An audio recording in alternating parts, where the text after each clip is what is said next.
Hi friends, welcome back to my channel. ಇವತ್ತು ನನ್ನ husband favourite recipe ಇದು. ಅವರಿಗೆ ಲಂಚ್ ಬಾಕ್ಸ್ಗೆ ಈ ರೀತಿ ಕೊಟ್ಟರೆ ತುಂಬಾ ಖುಷಿಯಾಗಿ ತಿಂತಾರೆ.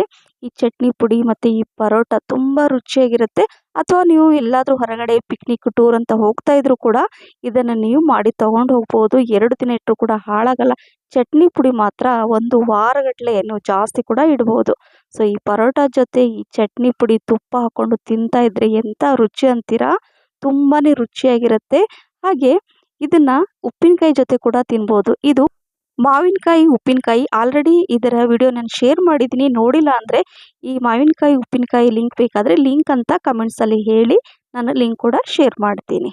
ಸೊ ಈ ಉಪ್ಪಿನಕಾಯಿ ಜೊತೆ ಅಥವಾ ಈ ಚಟ್ನಿ ಪುಡಿ ಜೊತೆ ತುಪ್ಪ ಹಾಕ್ಕೊಂಡು ತಿಂತಾ ಇದ್ರೆ ಅಥವಾ ಮೊಸರು ಜೊತೆ ಕೂಡ ತಿನ್ಬೋದು. ಏನು ಬೇಡಪ್ಪ ಅಂದರೆ ಹಾಗೆ ಕೂಡ ತಿನ್ಬೋದು. ತುಂಬಾ ರುಚಿಯಾಗಿರುತ್ತೆ, ಹೆಲ್ದಿ ಕೂಡ. ಸೊ ಈಗ ಇದು ದಿಲ್ ಯೂಸ್ ಅಥವಾ ಸಬ್ಬಸಿಗೆ ಸೊಪ್ಪು. ಇದು ನಮ್ಮ ದೇಹಕ್ಕೆ ತುಂಬಾ ಒಳ್ಳೆಯದು. ಸೊ ಇದ್ರ ಬೆನಿಫಿಟ್ ಗೊತ್ತಾದರೆ ನಾನು ಹೇಳ್ತಾ ಇದ್ರೆ ತುಂಬ ಇನ್ನೂ ಲಾಂಗ್ ವಿಡಿಯೋ ಆಗುತ್ತೆ. ಸೊ ಈಗ ಈ ಸಬ್ಬಸಿಗೆ ಸೊಪ್ಪನ್ನು ನೀಟಾಗಿ ತೊಳೆದ್ಬಿಟ್ಟು ಇದನ್ನು ಸ್ವಲ್ಪ ಹೊತ್ತು ಉಪ್ಪು ನೀರಲ್ಲಿ ಹಾಕಿ ತೊಳೆದು ಇಟ್ಕೊಂಡಿದ್ದೀನಿ. ಈಗ ಇಲ್ಲಿ ಸಣ್ಣಕ್ಕೆ ಹೆಚ್ಕೋಬೇಕು. ಎಷ್ಟು ಸಣ್ಣಕ್ಕೆ ಹೆಚ್ಕೊಳ್ತೀವಲ್ವ ಅಷ್ಟು ಒಳ್ಳೆಯದು. ಯಾಕಂದರೆ ಇದನ್ನು ನಾನು ಗೋಧಿ ಹಿಟ್ಟಲ್ಲಿ ಹಾಕಿ ಕಲಿಸ್ಬೇಕು. ಸೊ ಹಾಗಾಗಿ ನೋಡಿ ಈ ರೀತಿಯಾಗಿ ನಾನು ಕಟ್ ಮಾಡಿ ಇಟ್ಕೊಳ್ತಾ ಇದ್ದೀನಿ. ಸೊ ಈಗ ಇದನ್ನೆಲ್ಲ ಸಣ್ಣಕ್ಕೆ ಕಟ್ ಮಾಡಿ ಇಟ್ಕೊಂಡಿದ್ದೀನಿ. ಅಡುಗೆ ಮಾಡುವಾಗ ಏನು ಮಾಡಬೇಕಂದ್ರೆ ಖುಷಿಯಿಂದ ಅಡುಗೆ ಮಾಡಬೇಕು. ಆವಾಗ ಹೇಗೆ ಅಡುಗೆ ಮಾಡ್ತೀವಿ ಅಂತಲೇ ಗೊತ್ತಾಗಲ್ಲ, ಅಷ್ಟು ಬೇಗ ಆಗುತ್ತೆ.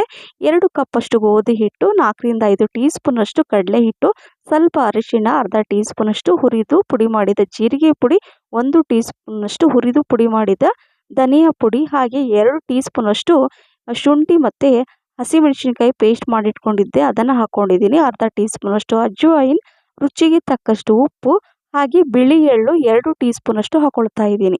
ಸೊ ಇಷ್ಟೆಲ್ಲ ಹಾಕಿದ ಮೇಲೆ ರುಚಿ ಇರಲ್ವಾ, ಖಂಡಿತವಾಗ್ಲೂ ತುಂಬಾ ರುಚಿಯಾಗಿರುತ್ತೆ. ಈಗ ಹೆಚ್ಚಿರುವಂತಹ ಈ ಸಬ್ಬಸಿಗೆ ಸೊಪ್ಪನ್ನು ಇದರಲ್ಲೇ ಹಾಕೊಳ್ತಾ ಇದ್ದೀನಿ. ಸೊ ಇಷ್ಟೆಲ್ಲ ಇದರಲ್ಲಿ ಹಾಕಿದ ಮೇಲೆ ಎಷ್ಟು ರುಚಿ ಇರುತ್ತೆ ನೀವೇ ನೋಡ್ತಾ ಇರ್ಬೋದು ಅಲ್ವಾ. ಸೊ ಈಗ ನೀರು ಹಾಕೊಳ್ಳೋಕ್ಕಿಂತ ಮುಂಚೆ ಮೊದಲು ಎಲ್ಲ ಕಲಿಸ್ಕೋಬೇಕು. ಕಲಸಿದ ನಂತರ ಮತ್ತೆ ಎಷ್ಟು ಬೇಕೋ ಅಷ್ಟು ನೀರು, ನಾನು ತೋರಿಸಿದ್ನ ಸ್ವಲ್ಪ ನೀರು ಹಾಕ್ಕೊಂಡು ಈ ರೀತಿಯಾಗಿ ಗಟ್ಟಿ ಹದಕ್ಕೆ ಕಲಿಸ್ಕೋಬೇಕು. ತುಂಬ ಅಳಕಾಗಿ ಕಲಿಸ್ಕೋಬೇಡಿ, ಸೊಪ್ಪೆಲ್ಲ ಹಾಕಿರ್ತೀವಲ್ವ. ಹಾಗಾಗಿ 1 ಟೀ ಸ್ಪೂನಷ್ಟು ಎಣ್ಣೆ ಹಾಕ್ಕೊಂಡು ಈ ರೀತಿಯಾಗಿ ಚಪಾತಿ ಹಿಟ್ಟಿನ ಹದಕ್ಕೆ ಕಲಿಸ್ಕೊಂಡಿದ್ದೀನಿ. ನೋಡಿದ್ರಲ್ಲ, ತುಂಬ ಚೆನ್ನಾಗಿ ಹಿಟ್ಟು ಕಲಿಸ್ಕೊಂಡು ಇದನ್ನು ತಕ್ಷಣ ಕೂಡ ಮಾಡ್ಬೋದು. ಆದರೆ ಇದನ್ನು ನಾನು ಸ್ವಲ್ಪ ಹೊತ್ತು ಒಂದು 5 ನಿಮಿಷ ಇದನ್ನು ಮುಚ್ಚಿಟ್ಬಿಡ್ತೀನಿ. ಯಾಕೆ ಅಂದರೆ ಇದ್ರ ಜೊತೆ ತಿನ್ನಲಿಕ್ಕೆ ಒಂದು ರುಚಿಯಾದಂತಹ ಚಟ್ನಿನ ಮಾಡ್ತಾ ಇದ್ದೀನಿ. ಇಲ್ಲಿ ಗ್ಯಾಸನ್ನು ಆನ್ ಮಾಡಿಕೊಂಡು ಇಲ್ಲಿ ಹಂಚು ಕೂಡ ಇಟ್ಕೊಂಡಿದ್ದೀನಿ. ಈಗ ಈ ಚಟ್ನಿಗೆ ಮೇನ್ ಬೇಕಾಗಿರೋದು ಶೇಂಗಾ. ಸೊ ಹಾಗಾಗಿ ಇವತ್ತು ನಾನು ಶೇಂಗಾ ಚಟ್ನಿನ ಯಾವ ರೀತಿ ಮಾಡ್ತಾ ಇದ್ದೀನಿ ಅಂತ ನೋಡ್ಕೊಳ್ಳಿ. ಈ ಚಟ್ನಿ ಪುಡಿ ಇದೆ ಅಲ್ವಾ, ವಾರಗಟ್ಟಲೆ ಅಲ್ಲ, 2 ವಾರ ಇಟ್ಟರೂ ಕೂಡ ಹೊರಗಡೆ ಹಾಳಾಗಲ್ಲ. 2 ಮುಷ್ಟಿಯಷ್ಟು ಅಥವಾ 1 ದೊಡ್ಡ ಕಪ್ಪಲ್ಲಿ 1 ಕಪ್ಪಷ್ಟು ಶೇಂಗಾ ಬೀಜನ ಈ ಹಂಚಲ್ಲಿ ಹಾಕ್ಕೊಂಡು ಹುರ್ಕೊಳ್ತಾ ಇದ್ದೀನಿ. ನಂತರ ಒಂದು 7ರಿಂದ 8 ಅಥವಾ ಸ್ವಲ್ಪ ಜಾಸ್ತಿ ಕೂಡ ಹಾಕ್ಕೊಳ್ಳಿ, ಹಸಿಮೆಣಸಿನ್ಕಾಯಿ ಹಾಕ್ಕೊಳ್ತಾ ಇದ್ದೀನಿ. ನಂತರ ಒಂದು ದೊಡ್ಡ ಗಾತ್ರದ ಬೆಳ್ಳುಳ್ಳಿನ ನಾನು ಸುಲಿದು ಇಟ್ಕೊಂಡಿದ್ದೆ, ಬೆಳ್ಳುಳ್ಳಿ ಕೂಡ ಹಾಕ್ಕೊಂಡು ಇದನ್ನು ಸ್ವಲ್ಪ ಹುರಿತಾ ಸೈಡಲ್ಲಿ ಇಲ್ಲಿ ನಾನು ನೋಡಿ ಕರಿಬೇವು ಸೊಪ್ಪು ಇಟ್ಕೊಂಡಿದ್ದೀನಿ. ಕರಿ ಲೀವ್ಸ್ ನನ್ನ ಫೇವ್ರೇಟ್. ಕರಿಬೇವು ಸೊಪ್ಪನ್ನು ನೀಟಾಗಿ ತೊಳೆದ್ಬಿಟ್ಟು ಸ್ವಲ್ಪ ಜಾಸ್ತಿ ಪ್ರಮಾಣದಲ್ಲಿ ನಾನು ಇದರಲ್ಲಿ ಹಾಕ್ಕೊಳ್ತಾ ಇದ್ದೀನಿ. ಇದು ಸೌಂದರ್ಯವರ್ಧಕ, ಆರೋಗ್ಯವರ್ಧಕ ಈ ಕರಿಬೇವು ಸೊಪ್ಪು. ನಮ್ಮ ಅಡಿಗೆ ಹೇಗಿರಬೇಕಂದ್ರೆ ರುಚಿನೂ ಇರಬೇಕು, ಆರೋಗ್ಯಕರವಾಗೂ ಇರಬೇಕು ಅಲ್ವಾ. ಸೊ ಕರಿಬೇವು ಸೊಪ್ಪೆಲ್ಲ ಸೈಡಲ್ಲಿ ಎತ್ತಿ ಬಿಸಾಕ್ಬಿಡ್ತೀರ ಒಗ್ಗರಣೆಗೆ ಹಾಕಿದರೆ. ಸೊ ನನಗೆ ಫ್ರೆಶ್ ಕರಿಬೇವು ಸೊಪ್ಪು ಸಿಕ್ಕರೆ ನೀವು ಯಾವುದಾದ್ರೂ ಒಂದು ರೀತಿಯಲ್ಲಿ ಚಟ್ನಿ ಮಾಡೇ ಮಾಡ್ತೀನಿ. ಸೊ ನೋಡಿ, ಈಗ ಸ್ವಲ್ಪ ಜಾಸ್ತಿ ಪ್ರಮಾಣದಲ್ಲಿ ಕರಿಬೇವು ಸೊಪ್ಪನ್ನು ಹಾಕ್ಕೊಂಡು ಹುರ್ಕೊಳ್ತಾ ಇದ್ದೀನಿ. 4ರಿಂದ 5 ಟೀ ಸ್ಪೂನಷ್ಟು ಬಿಳಿ ಎಳ್ಳನ್ನು ಕೂಡ ಹಾಕ್ಕೊಳ್ತಾ ಇದ್ದೀನಿ. ಮೊದಲು ಶೇಂಗಾ ಎಲ್ಲ ಸ್ವಲ್ಪ ಚೆನ್ನಾಗಿ ಹುರಿದ ಮೇಲೆ ಒಂದೊಂದಾಗಿ ಹಾಕ್ಕೊಳ್ತಾ ಹೋಗಿ, ಯಾಕಂದರೆ ಶೇಂಗಾ ಸ್ವಲ್ಪ ಟೈಮ್ ಬೇಕು ಹುರಿಲಿಕ್ಕೆ. ಅರ್ಧ ಟೀ ಸ್ಪೂನಷ್ಟು ಜೀರಿಗೆ, ಅದನ್ನು ಕೂಡ ಹಾಕ್ಕೊಂಡಿದ್ದೀನಿ. ಮತ್ತು ಸ್ವಲ್ಪ ಇಲ್ಲಿ ಹುಣಸೆ ಹಣ್ಣನ್ನು ಹಾಕ್ಕೊಳ್ತಾ ಇದ್ದೀನಿ. ಸ್ವಲ್ಪ ಹಾಕ್ಕೊಂಡು ಇದನ್ನು ಈ ಥರ ಒಂದು 2-3 ನಿಮಿಷ ಲೋ ಫ್ಲೇಮಲ್ಲಿ ಹುರ್ಕೊಂಡು ನಂತರ ಒಂದು ಪ್ಲೇಟಲ್ಲಿ ತೆಗೆದಿಟ್ಕೊಳ್ತಾ ಇದ್ದೀನಿ. ಯಾಕಂದರೆ ತುಂಬ ಬಿಸಿ ಇರುವಾಗಲೇ ಮಿಕ್ಸಿ ಜಾರಲ್ಲಿ ಹಾಕಿದರೆ ಅಷ್ಟು ರುಚಿ ಹಾಳಾಗ್ಬಿಡುತ್ತೆ. ಹಾಗಾಗಿ ಒಂದು ಸ್ವಲ್ಪ ಹೊತ್ತು ಇದನ್ನು ಸೈಡಲ್ಲಿ ಇಟ್ಕೊಂಡ್ಬಿಡ್ತೀನಿ. ಒಂದು 5 ನಿಮಿಷ ಬಿಟ್ಬಿಟ್ಟು ನಾನು ಮಿಕ್ಸಿ ಜಾರಲ್ಲೇ ಹಾಕ್ಕೊಳ್ತಾ ಇದ್ದೀನಿ. ನೋಡಿ, ಸ್ವಲ್ಪ ಬೆಚ್ಚಗಿದ್ದರೆ ಪರವಾಗಿಲ್ಲ, ತುಂಬ ಬಿಸಿ ಇದ್ದಾಗ ಮಾತ್ರ ಹಾಕ್ಕೊಳಕ್ಕೆ ಹೋಗಬೇಡಿ ಮಿಕ್ಸಿ ಜಾರಲ್ಲಿ. ಈಗ ಇದನ್ನು ಮಿಕ್ಸಿ ಜಾರಲ್ಲಿ ಹಾಕ್ಕೊಂಡು ರುಚಿಗೆ ತಕ್ಕಷ್ಟು ಉಪ್ಪು ಹಾಕ್ಕೊಂಡು ಇದನ್ನು ಜಸ್ಟ್ ತರಿಯಾಗಿ ರುಬ್ಕೊಳ್ತೀನಿ. ನೀರೆಲ್ಲ ಹಾಕ್ಕೊಳಕ್ಕೆ ಹೋಗಬೇಡಿ, ಯಾಕಂದರೆ ನೀರು ಹಾಕ್ಕೊಳ್ಳೋದೇನೆ ಈ ಚಟ್ನಿ ಪುಡಿ ಮಾಡಿಕೊಂಡು ಇಟ್ಕೊಳ್ಳಿ, ತುಂಬ ದಿನ ಇರುತ್ತೆ. ಸೊ ನೋಡಿ, ಈ ರೀತಿಯಾಗಿ ಇರಬೇಕು. ಫೈನಾಗಿ ಕೂಡ ರುಬ್ಕೊಳ್ಬೇಡಿ, ಈ ರೀತಿಯಾಗಿ ತರಿಯಾಗಿರುತ್ತೆ. ಇದರಲ್ಲಿ ನಾನು ಎಣ್ಣೆ ಕೂಡ ಸ್ವಲ್ಪ ಯೂಸ್ ಮಾಡಿಲ್ಲ, ಹುರಿಯುವಾಗ ಕೂಡ ಹಾಗೆ ಹುರಿದ್ಬಿಟ್ಟು ನಾನು ಚಟ್ನಿ ಪುಡಿ ಮಾಡಿರೋದು. ಯಾಕಂದರೆ ಶೇಂಗಾದಲ್ಲಿ ಇರುವಂತಹ ಎಣ್ಣೆನೇ ಬಿಟ್ಕೊಳ್ಳುತ್ತೆ, ಅಷ್ಟು ಸಾಕು. ಈಗ ನೋಡಿ ಈ ರೀತಿಯಾಗಿ ನಾನು ಒಂದು ಬಾಕ್ಸಲ್ಲಿ ತೆಗೆದಿಡ್ತೀನಿ. ಈ ಥರ ತೆಗೆದಿಟ್ಬಿಡಿ.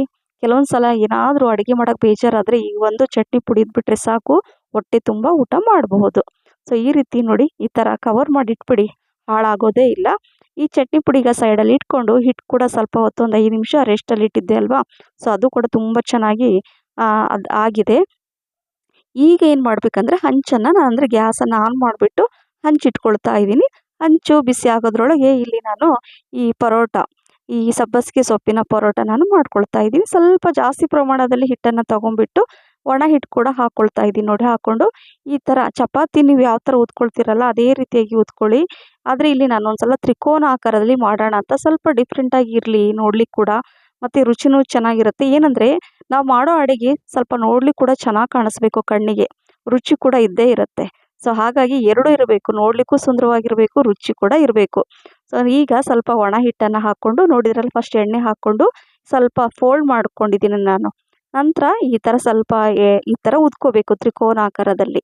ಈ ರೀತಿ ಮಾಡಿಕೊಂಡು ಸ್ವಲ್ಪ ದಪ್ಪವಾಗೇ ಇರಬೇಕು ಇದು ಪರೋಟ, ತುಂಬ ಚೆನ್ನಾಗಿ, ತುಂಬ ತೆಳುವಾಗೂ ಕೂಡ ಮಾಡ್ಕೊಳಕ್ಕೆ ಹೋಗಬೇಡಿ. ನೋಡಿ ಈಗ ಉದ್ಕೊಂಡಿದ್ದೀನಿ ಈ ಥರ. ಈಗ ಹಂಚು ಕೂಡ ಸೈಡಲ್ಲಿ ಬಿಸಿಯಾಗಿರುತ್ತೆ. ಇದನ್ನು ನಾನು ಸ್ವಲ್ಪ ನೀಟಾಗಿ ಇದನ್ನು ಎರಡು ಕಡೆ ಚೆನ್ನಾಗಿ ಬೇಯಿಸ್ಕೋಬೇಕು. ಇದರಲ್ಲಿ ನೀವು ತುಪ್ಪ ಹಾಕೋಬೋದು, ಎಣ್ಣೆ ಹಾಕೋಬೋದು, ಅಥವಾ ಹಾಗೆ ಕೂಡ ನೀವು ಮಾಡ್ಕೋಬೋದು. ಡಯಟ್ ಮಾಡೋರಿಗೆ ಎಣ್ಣೆ ಬೇಡ ತುಪ್ಪ ಬೇಡ ಅಂದರೆ ಇದನ್ನು ಹಾಗೆ ಕೂಡ ನೀವು ಬೇಯಿಸ್ಕೋಬೋದು. ತುಂಬ ರುಚಿಯಾಗಿರುತ್ತೆ.